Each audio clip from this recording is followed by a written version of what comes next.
നമസ്കാരം. 10-30 വർഷം മുമ്പ് കേട്ട ഒരു സാരോപദേശ കഥയിലേക്കാണ് ഞാൻ ആദ്യം പോകുന്നത്. ഒരു UP സ്കൂളിൽ ഒരു വിദ്യാർത്ഥി മാത്രം മൂത്രമൊഴിക്കാൻ അവൻ ആ മൂത്രപ്പുരയിലേക്ക് പോവുകയില്ല. ഒന്നുകിൽ സ്കൂളിൻ്റെ വരാന്തയിൽ നിന്നിട്ട് മുറ്റത്തേക്ക് മൂത്രമൊഴിക്കും, അല്ലെങ്കിൽ തൊട്ടടുത്ത മരത്തിൻ്റെ ചുവട്ടിൽ. അങ്ങനെ വിദ്യാർത്ഥികൾക്കും അധ്യാപകർക്കും ഇതൊരു ശല്യമായി. ആ വിദ്യാർത്ഥിയെ ക്ലാസ്സിലിരുത്തിയിട്ട് ഹെഡ് മാസ്റ്ററും 1-2 അധ്യാപകരും ചേർന്ന് അവൻ്റെ വീട്ടിലേക്ക് പോവുകയാണ്, അവൻ്റെ അച്ഛനോടും അമ്മയോടും വിവരം പറയാൻ വേണ്ടി.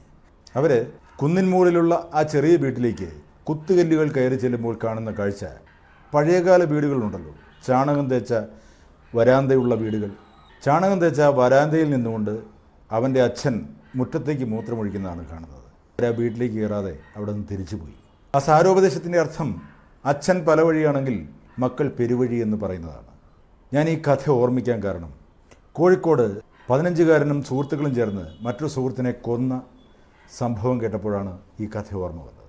ഇപ്പോൾ ജുവനൈൽ ഹോമിൽ അടച്ചിരിക്കുന്ന ആ പയ്യൻ്റെ, അവൻ്റെ പേര് വെളിപ്പെടുത്താൻ വയ്യല്ലോ, ആ പയ്യൻ്റെ അച്ഛൻ ഗുണ്ടാ സംഘത്തിലെ, കൊട്ടേഷൻ സംഘത്തിലെ ടീമായിരുന്നു എന്ന് വെളിപ്പെട്ട് കഴിഞ്ഞിരിക്കുന്നു. TP ചന്ദ്രശേഖരൻ വധക്കേസിലെ പ്രധാന പ്രതിയുടെ സുഹൃത്തായിരുന്നു. അവർ തമ്മിലുള്ള ഫോട്ടോകൾ, ജയിലിൽ പോയി കണ്ട വിവരങ്ങൾ ഒക്കെ വെളിച്ചത്ത് വന്നിരിക്കുകയാണ്. അച്ഛൻ കൊട്ടേഷൻ ടീമിലാണെങ്കിൽ മകൻ 15 വയസ്സിൽ കൊല ചെയ്തതിൽ എന്താണ് അത്ഭുതം? അവൻ്റെ ഇൻസ്റ്റാഗ്രാം മെസ്സേജുകളും ഒക്കെ നിങ്ങൾ കേട്ട് കഴിഞ്ഞതാണ്. അവനെ ഞാൻ കൊല്ലും, സംഘം ചേർന്ന് കൊലപ്പെടുത്തിയാൽ അതിന് കേസുണ്ടാവില്ല, കുട്ടികളിൽ നിന്നുള്ള പരിഗണന കിട്ടും എന്നൊക്കെ പറഞ്ഞ് അവൻ കൃത്യമായി വിവരശേഖരണം നടത്തി കൊല ചെയ്തിട്ടുണ്ടെങ്കിൽ അവൻ ഏത് പശ്ചാത്തലത്തിലാണ് വളർന്നു വന്നത്? അവന് കുട്ടികളിൽ നിന്നുള്ള പരിഗണന എങ്ങനെയാണ് കൊടുക്കുക? 18 വയസ്സിന് താഴെയുള്ളവരെല്ലാം കുട്ടികളെന്ന പരിഗണനയിൽ രക്ഷപ്പെട്ടു പോവുകയാണ്. പണ്ട് തമിഴ്നാട്ടിൽ വെച്ച് ഒരാൾ പറഞ്ഞൊരു കഥയുണ്ട്, കഥയല്ല സംഭവമാണ്. ആ തേനി പ്രദേശത്ത് ഒരു സമ്പന്നനായ മനുഷ്യൻ, അയാളുടെ ബിസിനസ് എന്താണെന്ന് പലർക്കും അറിയില്ല. അവസാനം സംശയം തോന്നി പോലീസ് അന്വേഷിച്ചു, അയാളെ അറസ്റ്റ് ചെയ്യുകയാണ്. അയാൾ ചെയ്ത തൊഴിലെന്താണെന്നറിയാമോ? പല സ്ഥലത്തു നിന്നും അനാഥരായ കുട്ടികൾ, ഈ ആൺകുട്ടികൾ 18 വയസ്സിൽ താഴെയുള്ളവർ, അവരെ കൊണ്ടുവന്ന് മോഷണത്തിന് പരിശീലിപ്പിക്കുന്നു. പല വലിയ വീടുകളിലും കയറി മോഷണം നടത്തുന്നു. അവർ പിടിക്കപ്പെട്ടാലും ഇയാളുടെ പേര് പറയരുത് എന്നാണ് ചട്ടം. അവന് ഇറങ്ങി വരുമ്പോൾ എല്ലാ സംരക്ഷണവും കൊടുക്കും. അവന് ശിക്ഷ കുറവാണ്. ജുവനൈൽ ഹോമിൽ കൊണ്ട് അടയ്ക്കും. 18 വയസ്സാകുമ്പോൾ അവന് സ്വതന്ത്രമായി പുറത്തേക്ക് വരാം. അങ്ങനെ കുട്ടികളെ കൊണ്ട് മോഷണം നടത്തി സമ്പന്നനായ ഒരു മനുഷ്യൻ്റെ കഥ എന്ന് പറഞ്ഞ പോലെയാണ് ഇന്ന് കുട്ടിക്കൊലപാതകികളെ അയച്ചുകൊണ്ട് എല്ലാ ക്രിമിനൽ ആക്ടിവിറ്റീസും നടത്തുകയാണ്. 10ാം ക്ലാസ്സിലെ കുട്ടികളുടെ ഒരു ഫെയർവെൽ പാർട്ടിക്ക് DJ പാർട്ടി നടത്തിയ അധ്യാപകരെ പിടിക്കണ്ടേ? ആ സ്കൂളിനെയോ ട്യൂഷൻ സെൻ്ററിനെയോ പിടിക്കണ്ടേ? ഇവർക്കൊന്നും ഈ കുറ്റത്തിൽ നിന്ന് ഓടി ഒളിക്കാൻ കഴിയില്ല. യൂട്യൂബിലൊക്കെ വളരെ സുപരിചിതനായ TG മോഹൻദാസ് എന്ന് പറയുന്ന ഒരു സാമൂഹ്യ പ്രവർത്തകനുണ്ട്. നല്ല വ്യക്തിത്വത്തിനുടമയാണ്. അദ്ദേഹത്തിൻ്റെ പത്രിക എന്ന് പറയുന്ന ഒരു പങ്ക്തിയിലെ ഒരു വീഡിയോ കണ്ടപ്പോൾ അത് നിങ്ങളുമായി പങ്കുവെക്കണമെന്ന് എനിക്ക് തോന്നി. ഞാൻ ആ വീഡിയോ പങ്കുവെക്കുകയില്ല, അതിൻ്റെ കണ്ടന്റ് ഇതാണ്. എന്ന് സ്കൂളിൽ നിന്ന് ചൂരൽ നഷ്ടമായോ, ചൂരൽ മാറ്റിവെക്കപ്പെട്ടുവോ എന്ന് അധ്യാപകർക്ക് അധ്യാപക സംഘടന ഉണ്ടായിപ്പോയോ, അന്ന് മുതലൊക്കെ ഇവിടെ വിദ്യാഭ്യാസ രംഗം നശിച്ചിരിക്കുകയാണ് എന്നാണ് അദ്ദേഹം പറയുന്നത്. അദ്ദേഹത്തിൻ്റെ ബാല്യകാലത്തേക്ക് അദ്ദേഹം പോയി. അന്ന് അധ്യാപകർ വെള്ള വസ്ത്രങ്ങളോ ലൈറ്റ് കളർ വസ്ത്രങ്ങളോ ധരിച്ച്, ഒരിക്കലും മുണ്ട് മടക്കി കുത്താതെ അഴിച്ചിട്ട മുണ്ടുമായി സ്കൂളിലേക്ക് വരുന്ന അധ്യാപകർ, അവരുടെ കയ്യിൽ ചൂരൽ വടി കാണും, പക്ഷേ സ്നേഹത്തിൻ്റെ പുഞ്ചിരി ഉണ്ടാകും അവരുടെ മുഖത്ത്. അവരുടെ ഒറ്റ ലക്ഷ്യം തൻ്റെ ക്ലാസ്സിലുള്ള അല്ലെ താൻ പഠിപ്പിക്കുന്ന കുട്ടികൾ നല്ല നിലയിലെത്തണം. അവർ വലിയ ഉദ്യോഗസ്ഥരോ സമ്പന്നരോ ആകുന്നതിനേക്കാൾ നല്ല മനുഷ്യരായി വളരണമെന്നായിരുന്നു അവരുടെ ഉദ്ദേശം. എന്നാൽ ഇന്ന് നിയമം മാറി, കുട്ടികൾക്ക് ഒരുപാട് പരിരക്ഷ കിട്ടുന്ന നിയമങ്ങളായി.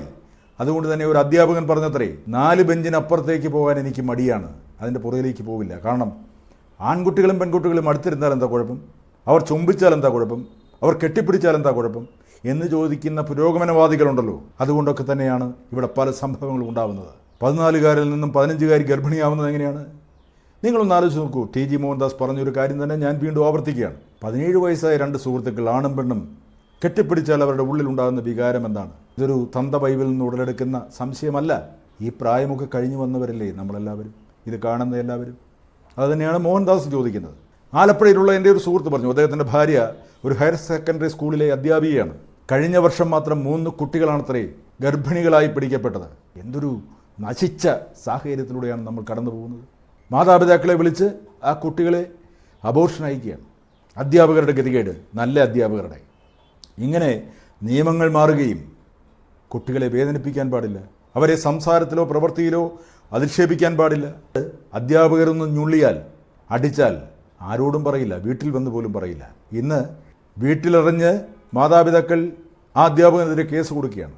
അവിടെ നിന്നാണ് ഈ ചൂരൽവടികളൊക്കെ അപ്രത്യക്ഷമായത്. കുട്ടികളുടെ മാനസിക ആരോഗ്യമാണത്രേ പ്രധാനം. ഈ ചൂരൽവടിയും ഈ കിഴുക്കും നുള്ളലുമൊക്കെ ഉണ്ടായിരുന്ന കാലത്തെ വിദ്യാർത്ഥികളെല്ലാം നശിച്ചുപോയി. അവർ മാനസിക രോഗത്തിന് അടിമകളായി മാറി. എന്ത് ഫൂളിഷ്നസ്സാണ്!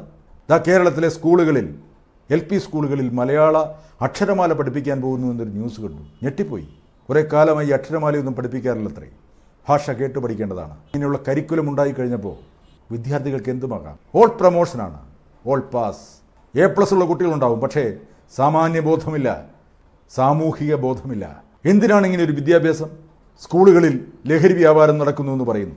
എന്തുകൊണ്ടാണ് ആ സ്കൂളുകൾ കേന്ദ്രീകരിച്ച് അധ്യാപകരും PTA എല്ലാം ശുഷ്കാന്തിയോടെ പ്രവർത്തിക്കാത്തത്? പോലീസ് ഉദ്യോഗസ്ഥർ എവിടെയാണ് നോക്കിയിരിക്കുന്നത്?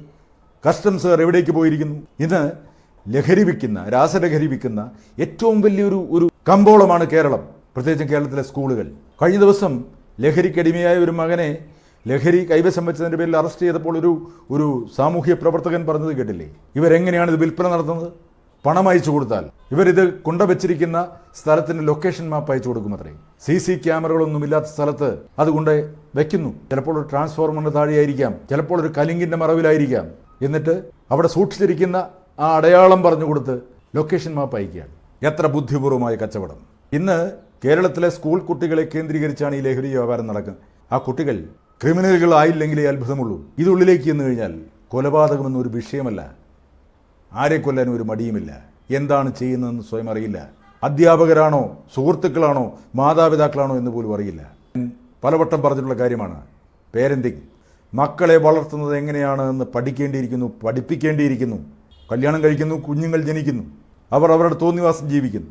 ഇന്ന് മക്കൾ സ്നേഹമാണ്. എൻ്റെ മകനെ ചീത്ത കൂട്ടുകെട്ടുകളിൽ പെടരുത് എന്ന് പറഞ്ഞാൽ അവൻ എന്ത് വിചാരിക്കും? അവൻ്റെ ഇന്ന് മൊബൈൽ ഫോൺ മേടിച്ചാൽ എന്ത് വിചാരിക്കും? അവൻ പോയി ആത്മഹത്യ ചെയ്യുമോ? അല്ലെങ്കിൽ അവൻ വീട് വിട്ടു പോകും? ഇങ്ങനെയുള്ള ആശങ്കകൾ കൊണ്ട് മാതാപിതാക്കൾ വലയുകയാണ്. നിങ്ങൾ ചെറുപ്പം മുതൽ, അവന് 15 വയസ്സാകുമ്പോഴല്ല അവനെ മര്യാദ പഠിപ്പിക്കേണ്ടത്, 3 വയസ്സ് മുതൽ അവനെ പറഞ്ഞ് പഠിപ്പിക്കണം ഓരോ കാര്യങ്ങളും. ഞാൻ പലപ്പോഴും പറയാറുണ്ട്, വാശി പിടിച്ച് കരയുന്ന കുഞ്ഞുങ്ങളെ ആ വാശി സാധിച്ചു കൊടുക്കരുത്. അവർ കരഞ്ഞവസാനിപ്പിക്കട്ടെ. 1-2 പ്രാവശ്യം അങ്ങനെ ആവർത്തിച്ച് കഴിയുമ്പോൾ അവരുടെ ഉള്ളിലേക്ക് കയറും, ഞാൻ വാശി പിടിച്ചിട്ട് കാര്യമില്ല. എന്നാൽ കുഞ്ഞുങ്ങൾ കരയാതിരിക്കാൻ വേണ്ടി, കരഞ്ഞാൽ അവർക്ക് അസുഖമുണ്ടാകുമെന്ന് കരുതി അവർ അമ്പിളി അമ്മാവിനെ വേണമെന്ന് പറഞ്ഞാലും കൊണ്ടിട്ട് കൊടുക്കുന്ന മാതാപിതാക്കൾ. പല കുഞ്ഞുങ്ങളെയും വളർത്തുന്നത് ഗ്രാൻഡ് പേരൻസ് ആണല്ലോ. അവർക്ക് വാത്സല്യം കൂടും. ആ വാത്സല്യാതിരേകത്താൽ അവർ ആവശ്യപ്പെടുന്നതെല്ലാം കൊടുക്കും, പണം കൊടുക്കും. ഈ കുഞ്ഞുങ്ങൾ ലഹരി ഉപയോഗിച്ച് വീട്ടിലേക്ക് വന്നാൽ പോലും അറിയില്ല. സ്കൂൾ കുട്ടികളുടെ അക്രമങ്ങളാണ് കൂടുതലും വാർത്തകളായി വരുന്നത്. +2കാരൻ 9ാം ക്ലാസ്സുകാരനെ സ്കൂൾ ബസ്സിൽ വെച്ച് കത്തി കാട്ടുന്നു. വിദ്യാർത്ഥി അധ്യാപകനെ കൊല്ലുമെന്ന് പറയുന്നു, മൊബൈൽ ഫോൺ മേടിച്ച് വെച്ചതിന്. ശരിക്കും കൊലകൾ നടക്കുന്നു, അക്രമങ്ങൾ നടക്കുന്നു. എവിടേക്കാണ് ഈ കേരളം? ഞാൻ ഒരു ചെറിയ വീഡിയോ കൊടുക്കാം. ബാലചന്ദ്രൻ ചുള്ളിക്കാട് എനിക്ക് ഇന്നലെ അയച്ചു തന്നതാണ്. പഴയ വീഡിയോ ആണ്. കേരളത്തിൽ കുട്ടികളിൽ അക്രമവാസന പെരുകുന്നു എന്ന് പറയുമ്പോൾ ഈ വീഡിയോ ഒന്ന് കണ്ടു നോക്കൂ എന്ന് പറഞ്ഞാണ് അയച്ചു തന്നത്.